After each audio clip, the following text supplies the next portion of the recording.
할렐루야. 우리 서로 인사 나누겠습니다. 하나님 은혜가 함께 하시기 바랍니다. 반갑습니다.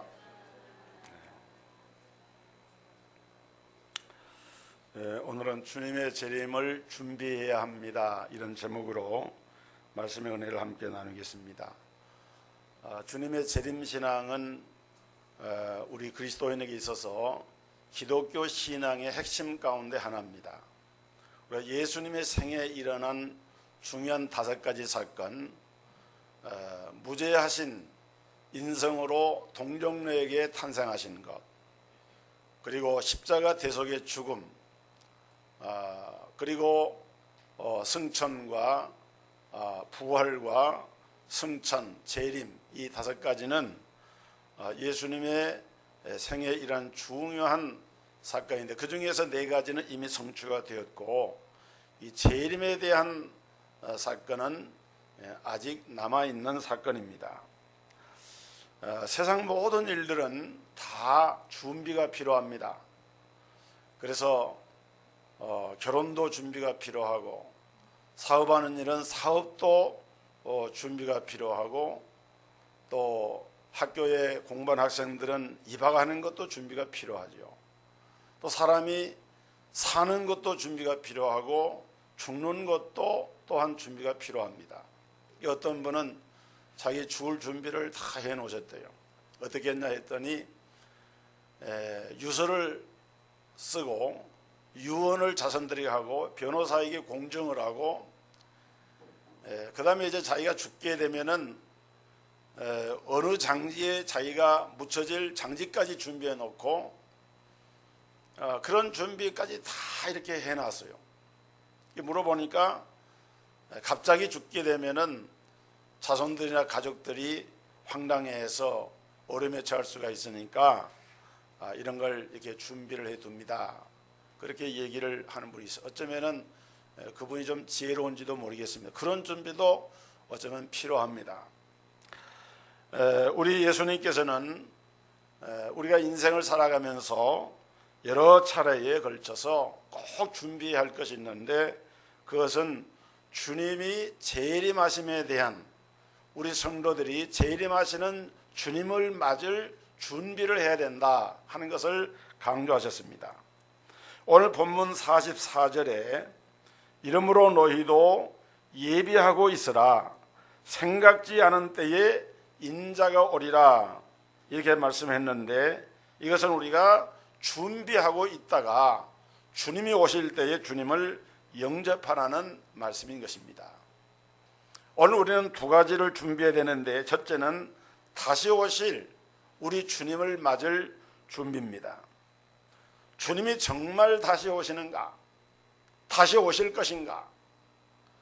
유대 땅 베들레헴에 탄생하신 그 예수님은 우리를 죄에서 구원하기 위해서 오셨는데, 그 죄에서 구원하신 예수님을 믿는 사람이라고 하면은, 믿는 성도라고 하면은 반드시 재림하시는 예수님도 믿어야 합니다.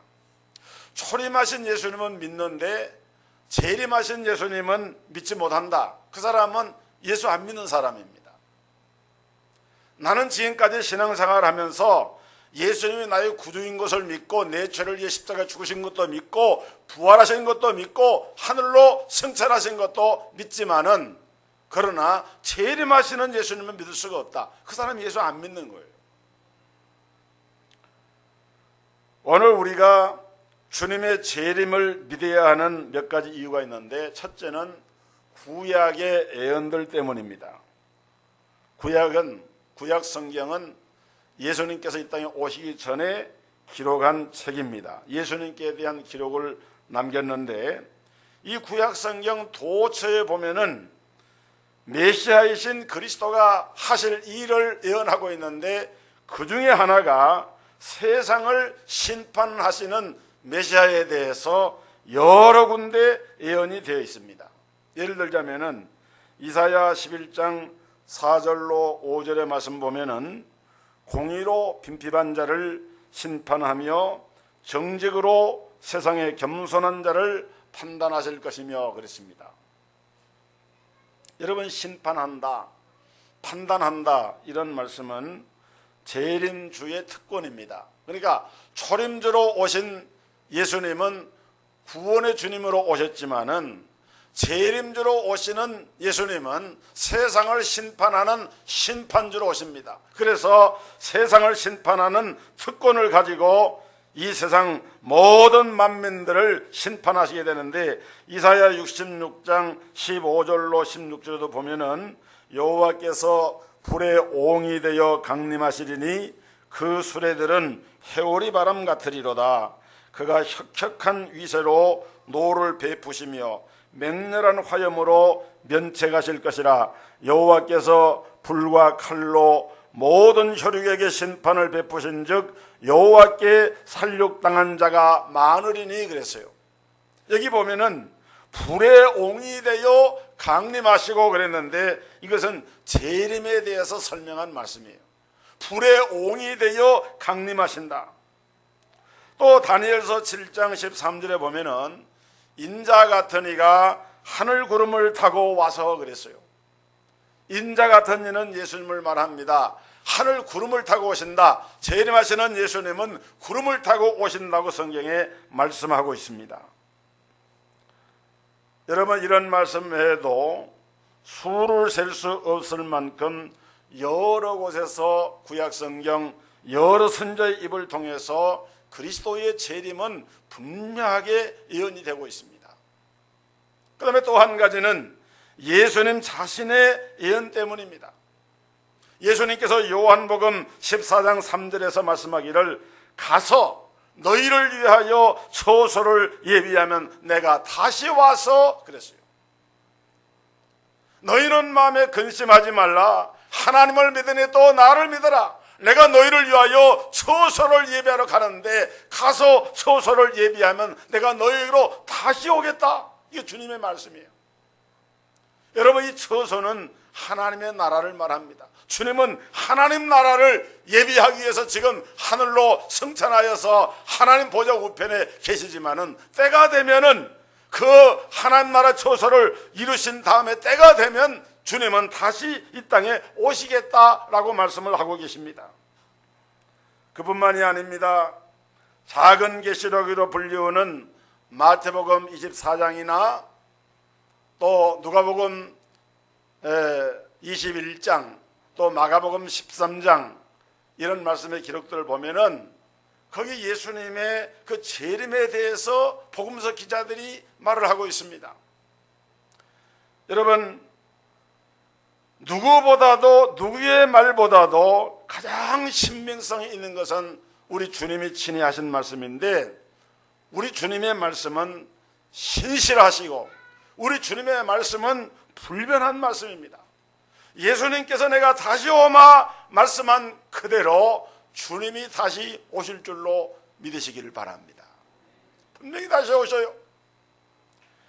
그 다음에 세 번째는 사도들의 증거 때문인데, 예수님의 재림을 증거한 사도들은 예수님을 가장 가까이 모셨던 12사도를 비롯해서 바울 사도라든지 이런 성경 기자들인데, 마태는 마태복음에서, 마가는 마가복음에서, 누가는 누가복음에서, 요한은 요한복음과 요한 1, 2, 3, 4와 요한 계시록에서 예수님의 재림에 대해서 말씀을 했어요.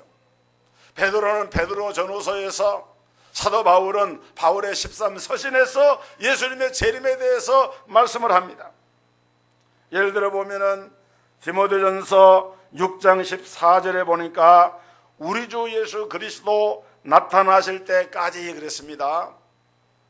또 베드로전서 1장 7절에 보면은 예수 그리스도의 나타나실 때 그랬습니다. 또 베드로전서 1장 13절에도 역시 예수 그리스도의 나타나실 때에 이 재림을 말씀한 거예요. 베드로전서 5장 4절에 보면은 목자장이 나타나실 때, 베드로서 3장 10절에 보면은 주의 날이 도적같이 오리니 말씀합니다. 그뿐 아니라 사도행전 1장 11절에 보면은 갈릴리 사람들아 어찌하여 서서 하늘을 쳐다보느냐, 너희 가운데 하늘로 올려오신 예수는 하늘로 가심을 본 그대로 오시리라 하였느니라. 예수님께서 구름 타고 하늘로 올라가시면서 부활승천하시면서 그 광경을 지켜보고 있던 수많은 제자들과 믿는 무리들을 향해서 너희가 어찌하여 하늘을 쳐다보느냐, 천사가 증언하기를 너희 가운데 하늘로 올려오신 이 예수는 너희가 본 그대로 다시 오시리라, 오시리라, 오시리라 분명히 말씀을 했어요. 오시라고 말씀한 그 주님이 오실 줄을 믿어야 돼요. 할렐루야. 오십니다. 분명히 다시 오시는 거예요. 그걸 믿어야 돼요. 우리가 이처럼 철저하게 두 겹도 아니고 삼겹 증거와 이런 예언의 말씀에도 불구하고 예수님의 증언을 믿지 않는 사람들은 예수를 믿지 않는 거예요. 제2차 세계대전 당시에 독일의 아우슈비츠라고 하는 수용소는 유대인들을 감금하고 수용한 유명한 수용소였는데, 거기 유대인들이 수만 명이 강제 수용되어 있었고, 그곳 수용소 벽에는 유대인들이 그 수용소에서 고통을 당하면서 벽에다가 쓴 낙서들이 기록이 되어 있는데 지금도 그 일부가 보존되어 있다고 합니다. 그 가운데 이런 글이 있어요. 우리는 메시아가 오실 것을 믿는다. 단지 그의 도착이 조금 늦어지고 있을 뿐이다. 메시아를 기다린 거예요. 여러분, 놀랍게도 신약성경 전체에서 예수님 재림에 대한 언급과 약속이 무려 318번이나 기록이 되어 나옵니다. 요한계시록의 성경의 맨 마지막 절 9절에 보면 아멘 주 예수여 오시옵소서 마라나다 아멘 그렇게 되어 있어요. 그러면 이 주님은 언제 오십니까? 마태복음 24장 36절에 보니까 그러나 그 날과 그때는 아무도 모르나니 하늘의 천사들도 모르고 아들도 모르고 오직 아버지만 아시느니라 그랬습니다. 주님이 재림하시는 때는 누구만 알아요? 하나님 아버지만 안다. 유명한 성경 주석가인 알포드는 이 구절을 설명하면서 이는 성자 예수님의 완전한 복종과 겸손을 뜻한다 그렇게 말했어요. 예수님은 삼일째 하나님 가운데 한 분이기 때문에 예수님이 이때 올 걸 왜 모르겠습니까? 그러나 예수님은 성부 하나님께 모든 존경과 영광을 돌려드리면서 성경 기자는 심지어 성자도 모르고 아들도 모른다. 이거 아들도 모른다. 그런데 오늘날 특별 계시를 받았다는 이런 사람들이 나타나가지고 하나님과 영통을 했다는 그런 사람들이 나타나가지고 예수님의 재림 날짜를 예언을 하는 사람들이 있어요. 여러분, 우리 교회 앞에 있는 안식교가 어떻게 생기면 윌리엄 밀러라고 하는 사람이 원래 감리교 신자예요. 그런데 화이트 부인이라고 하는 그 부인의 예언을 받아가지고 예수님이 재림한다는 날짜를 받았다는 거예요. 1883년 10월 며칠 날 예수님이 오신다. 그래가지고 그걸 직통계시를 통해서 받은 거예요. 그래서 그 말을 듣고 사람들이 다 학교도 안 가고 식당도 때려치고 그러고는 예수님 말을 준비하게 흰옷 입고 준비하고 그날 배로 갔던 거 아닙니까? 그런데 오셔야 할 예수님이 안 오신 거예요. 그러니까 뭐라고 2차 계시가 왔는가 하면은 예수님이 성소에 나와셔가지고 바로 재림하시려고 하다가 잠깐 볼 일이 있어서 지성소로 들어가셨대요. 잠깐 볼 일이 있어가지고 분명히 그때 오신다고 했는데 잠깐 볼 일이 있어가지고 지성소로 들어가셨다 이렇게 설명해요. 그러니까 또 사람들이 그러면 그렇지 주님이 약속했는데 분명히 오신다 했는데 그러니까 지성소에서 지금 기다리고 계시구나. 그러고 지금도 그 말을 믿고 따르는 사람들이 안식교 교인들입니다. 여러분, 우리나라는 그보다 더했으면 덜했지 덜하지 않아요. 우리나라에서도 이장님 씨라든지 예수님의 그 재림 날짜를 예언한 사람들이 뭐 양도천 목사라든지 많아요. 그래가지고는 예수님이 언제 어느 날 재림한다. 그래서 사람들이 혹해가지고 거기에 막 몰려가고 야단이 되었습니다. 절대로 여러분 속지 마시기를 바랍니다. 데살로니가 후서 2장 2절에 보면은 혹 영으로나 혹 말로나 혹 우리에게서 받았다는 편지로나 주의 날이 이르렀다고 시통하거나 두려워하거나 하지 아니할 것이라. 2장 3절에 보면은 누가 아무렇게 하여도 너희가 미혹되지 말라. 오늘 중요한 것은 본문 43절의 경고대로 주님의 재림의 그 때와 그 시는 우리가 알 수 없지만은 주님의 재림의 징조들은 너무도 명확하게 우리의 지금 생활의 주변 가운데 많이 나타나고 있는데, 중요한 것은 그 주님의 재림을 우리가 준비해야 된다. 주님 맞을 준비를 해야 된다는 거예요. 언제 오실지 알 수 없기 때문에 우리가 할 일은 깨어서 준비하는 것입니다. 여러분, 오늘 본문에 보면은 주인이 먼 곳으로 떠나면서 종들에게 집안일을 잘 돌보라고, 세상관리를 잘하라고 당부를 합니다. 그런데 본문 47절 보니까 악한 종이 뭐라고 합니까? 주인이 더디 오리라. 주인이 온다고 했지만은 금방 오지 않을 거야. 그러고는 다른 동무 종들을 때리고 술 친구들로 더불어 술 마시고, 이 말은 뭐냐면 술을 마신다는 것은 세상 인본주의, 세속주의, 향락주의, 하나님을 향한 믿음의 자리에 서지 못하고 마음이 풀어지고 해이해져 가지고 그러면서 주님의 날을 준비하고 깨어서 예비하는 것이 아니라 허랑방탕하는 영적 이런 상태를 의미하는 말입니다. 여러분, 이런 사람도 어떻게 됩니까? 여기 50절에 보니까 생각지 않은 날, 알지 못하는 시간에 그 종의 주인이 이르러 말씀을 했습니다. 51절에 보면은 엄히 때리고 그랬어요. 여러분, 재림하시는 주님이 재림하시는 그날에 주님의 재림이 없을 것이라고, 주님의 재림은 아직 이르지 아니한다고 이렇게 말하는 자들이 생각지 않은 때에 주님이 오셔가지고 그들의 말과 잘못된 행위에 대해서 분명하게 주님이 심판하신다 말씀을 했어요. 여러분, 이 경고를, 이 말씀을 소홀히 여겨서는 안 됩니다. 우리가 성탄절을 축하하고 예수님의 나심을 기뻐하는 성도들이라고 하면은 다시 오실 주님의 재림을 반드시 마음속에 염두에 두고 생각을 하고 준비를 해야 돼. 마치 결혼식 날짜를 잡아놓은 신부가 결혼 날짜를 손꼽아 기다리면서 그날을 기다린 것처럼 우리는 기다려야 되는데, 기다리되 졸면서 기다리면 안 돼요. 깨어서 기다려야 됩니다. 졸라고 하는 말은 무슨 말이냐?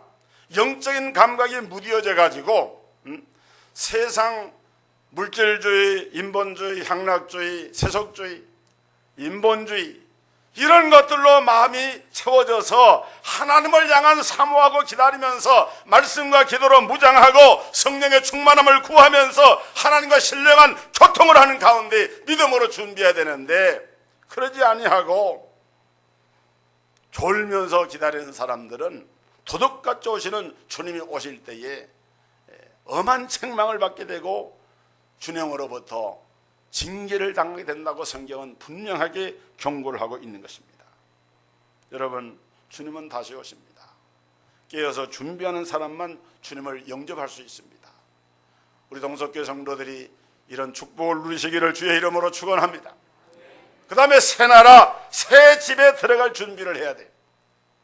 여러분, 자유당 정권이, 이승만 이 정권이 부패해졌을 때 4.19 혁명이 일어나가지고 학생들이 분연히 일어나서 그 정권을 무너뜨렸습니다. 민주당 정부가 들어섰습니다. 그런데 민주당 정부는 제대로 나라를 컨트롤하지 못하니까 5.16 군사혁명이 일어나가지고, 군이 일어나가지고 이 나라를 바로잡겠다.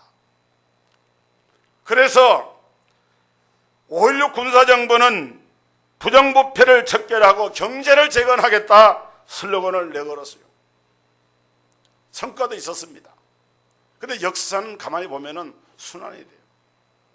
그렇게 경제를 재건하고 정치 부패를 뿌리채 뽑겠다라고 한 그 이후로도 정부가, 역대 정부가 수차례 이제 바뀌어지고 변화가 됐지만은 아직도 지금 이 박근혜 정부에 들어와서도 우리나라의 현실은 어떻습니까? 박근혜 정부가 안고 있는 과제 역시 어떻게 하면은 경제를 회복할 것이며 부정과 비리의 그 뿌리를 뽑느냐라고 하고 있지만은, 여러분, 세계에서 유엔에서 부패지수라고 하는 것을 자료를 발표를 합니다. 우리나라가 여러분 그 부패지수의 그 순위도에 있어서 우리나라가 OECD의 회원국이라 하는 것이 부끄러울 만큼 우리나라가 부정부패 지수가 높아요. 참 안타까운 일입니다. 민족운동가였고 교육가였던 남궁옥 선생이 1931년 연희전문학교, 지금 연세대학교 전신의 연희전문학교 졸업식에 참석을 해서 다음과 같은 축사를 했습니다. 내가 오늘 우리 집에서 여러분을 보려고 놀미제라는 높은 고개를 넘을 때 눈이 쌓여 길이 보이지 않았습니다. 하는 수 없이 앞서간 사람의 발자국만 따라오다가 개울길에 들어서 자세히 살펴보니 길이 아닌 곳으로 발자국이 났기에 나는 그 발자국을 따라가지 않고 내가 잘 아는 길이어서 본시 내가 아는 길을 따라 눈길을 뚫고 길을 내며 왔습니다. 그리고 내 뒤에 오는 사람도 내 발자국을 따라 길을 찾아오도록 발자국을 크게 내놓았습니다. 사람이 걸어간 발자국이라고 끝까지 따라가도 안 되고 내 발자국을 따라오는 사람이 내 뒤에 많다는 것은 고등교육을 받은 여러분들은 알고 책임감 있게 행동을 해야 합니다. 교문을 나서려는 여러분의 방향은 어디입니까? 교육의 혜택도 받지 못하고 문화의 혜택도 모르고 헐벗고 굶주린 핏기 없는 창백한 얼굴을 가진 동족들이 목자 없이 방황하고 있는데, 이 가련한 양들을 구원하러 내 고장의 농촌으로 발길을 제쳐가지 않으렵니까? 우리는 강한 자에게 붙어서 부스럭지 권세에 만족할 것이 아니라 약한 자를 도와 같이 강해지는, 이것이 우리의 과업이요 사명이라고 생각합니다. 이렇게 축사를 했어요. 여러분, 정치가 새 나라를 만들고 정권이 세상을 새롭게 만드는 것이 아닙니다. 정말 새 나라, 새 땅을 만드는 두 주체 세력이 있는데 그 하나가 뭐냐? 우리가 부정부패, 이렇게 사회 갈등, 이런 어려운 문제가 많은 이때에 가장 중요한 것은 내가 새로워지는 거예요. 내가 변하고 내가 거듭나고 내가 새로워지면 자연히 세상은 변하게 되고 달라지게 됩니다. 여러분, 정치나 경제나 무슨 예술이나 문화나 교육이나 그걸 누가 합니까? 사람이 하는 것들이에요. 사람이 하는데 우리가 예수 정신으로 거듭나고 예수의 생명을 그 몸에 지닌 그리스도의 정신으로 무장한 하나님을 향한 믿음을 가진 믿음의 사람들로 바르게 세워져서 바른 정신, 바른 신앙, 바른 눈을 가지고 내가 사는 삶의 현장에서, 직장에서, 일터에서 내가 바른 삶을 살아가게 되어질 때에 우리 사회는 조금씩 변화가 일어나게 됩니다. 그래서 우리가 젊은이들, 청년들, 자라나는 청소년들에게 소망을 두고 이들을 바른 기독교의 신앙으로 그 믿음을 심어줘서 그 마음속에 기독교적인 이상과 성경적인 가치관을 가지고 세상을 향해서 바른 소리를 내고 기독교 신앙을 가진 대학의 교수, 총장, 국가의 장관이나 국회의원이나 정부 요직이나 사회 각 부처의 리더가 되고 지도자가 되어질 때에 우리 사회가 그나마 조금씩 변화가 되어지고 새로워질 수가 있다는 말씀입니다. 그렇기 때문에 기독교 교육이 중요한 것입니다. 근데 또 하나는 그 일을 누가 하시느냐? 하나님이 하시는 것입니다. 여러분, 고린도후서 5장 17절에 보면은 누구든지 그리스도 안에 있으면 새로운 피조물이라 이전 것은 지나갔으니 보라 새 것이 되었도다. 어떻게 새 것이 됩니까? 그리스도 안에 있을 때 새 것이 되는 거예요.